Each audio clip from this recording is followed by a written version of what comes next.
morning, dear students. Dear students, I hope all of you are fine at home. Dear students, as you know, yesterday we have read our lesson 1, that is daffodils. I told you that daffodils is the name of a flower. Daffodil क्या है? एक flower का name. This poem is written by William Wordsworth. ये poem किसने right की है? William Wordsworth ने right की है. What is the name of our poem? Daffodils, and written by William Wordsworth. In this poem, the poet wants to tell us about the beauty of nature. Nature की beauty के बारे में बता रहा है. यहाँ पर हमें पोएट की नेचर की ब्यूटी क्या होती है. Nature, it describes the impression of a group of daffodil flowers. This poem, ये जो daffodil आपकी poem है, ये describe कर रही है किसके बारे में? daffodil flowers के group के बारे में.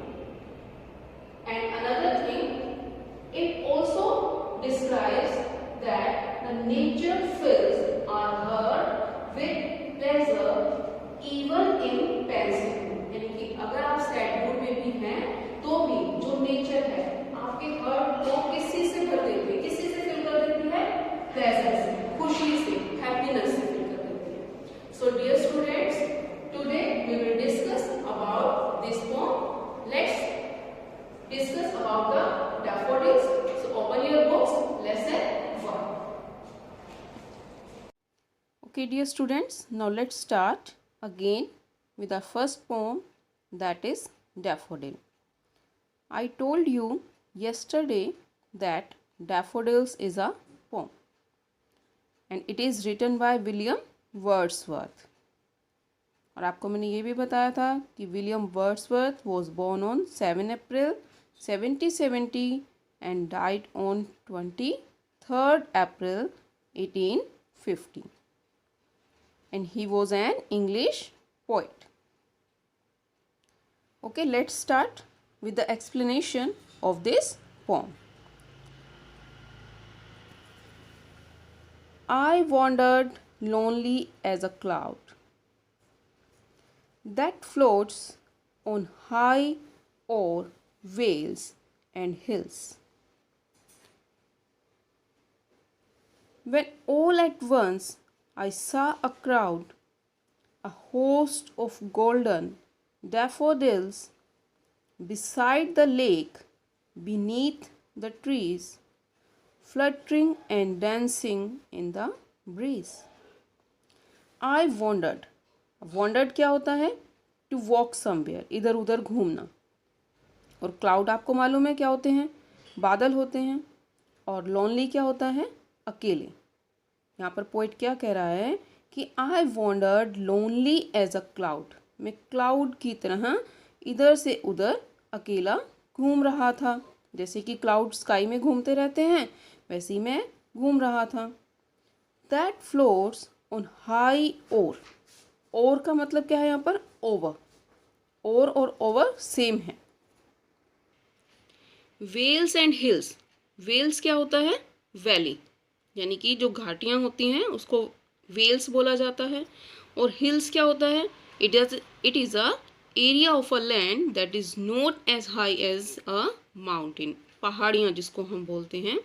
वो क्या कह रहा है यहाँ पर कि जिस तरह बादल अकेले घूमते रहते हैं, कहाँ पर? वेल्स और हिल्स में, यानी कि घाटियों और पहाड़ियों के ऊपर जैसे वो ऊपर घूमते रहते हैं. और उसी तरह मैं जो था वो अकेला घूम रहा था. When all at once I saw a crowd. तब अचानक ही जब वो अकेला घूम रहा था उसने क्या देखा?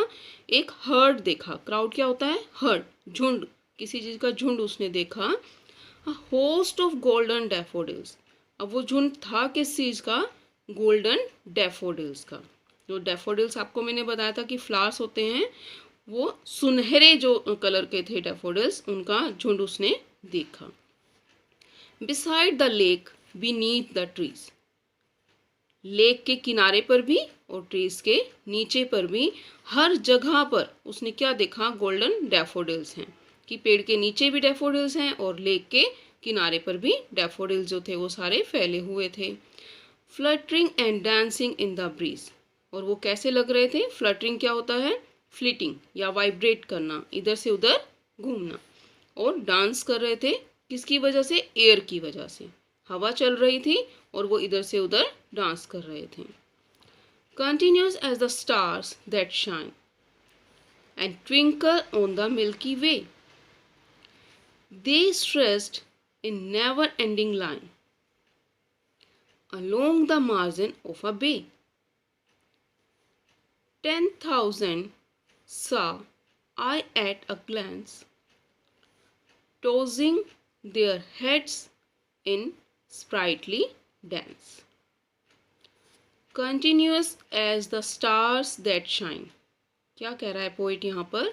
कि जिस तरह स्टार जो हैं वो कंटिन्यू शाइन करते रहते हैं, and twinkle on the milky way, और गैलेक्सी में, मिल्की वे क्या होता है? गैलेक्सी होता है that contain the solar system, और जैसे कि गैलेक्सी में वो ट्विंकलिंग करते रहते हैं, उसी तरह जो डैफोडिल्स थे, जो डैफोडिल फ्लावर्स थे, वो भी चमकते हुए दिखाई दे रहे थे, इधर से उधर डांस करते हुए दिखाई दे रहे थे। They stretched in never ending line along the margin of a bay. यहाँ मार्जिन ऑफ अ बे, उसके साथ में ही एक झील थी, उसके बारे में यहाँ पर बात हो रही है, जो लेक मैंने आपको बोला था। They stretched in never ending line, वो ऐसे फैले हुए थे कि जैसे उनकी लाइन ख़त्म ही नहीं हो रही थी। Along the margin of the way, margin of the way यहाँ पर जो है क्या बता रहा है हमें? स्प्रेड एंडलेसली, कि कहीं पर भी हमें ऐसा नहीं लग रहा था कि डैफोडिल्स फ्लावर्स नहीं हैं, बहुत ज़्यादा स्ट्रेच थे वो, बहुत ज़्यादा फैले हुए थे। 10,000 saw I at a glance. At a glance means एक ही नज़र में। अब यहाँ पर पोएट क्या कह रहा है कि जैसे मैंने चारों तरफ नज़र घुमाई तो एक ही नज़र में कम से कम भी मुझे ऐसा लगा कि मैंने 10,000 फ्लावर्स देखे हैं। Tossing their heads in sprightly dance. Sprightly क्या होता है? हैप्पीली। टोजिंग इधर से उधर घुमाना।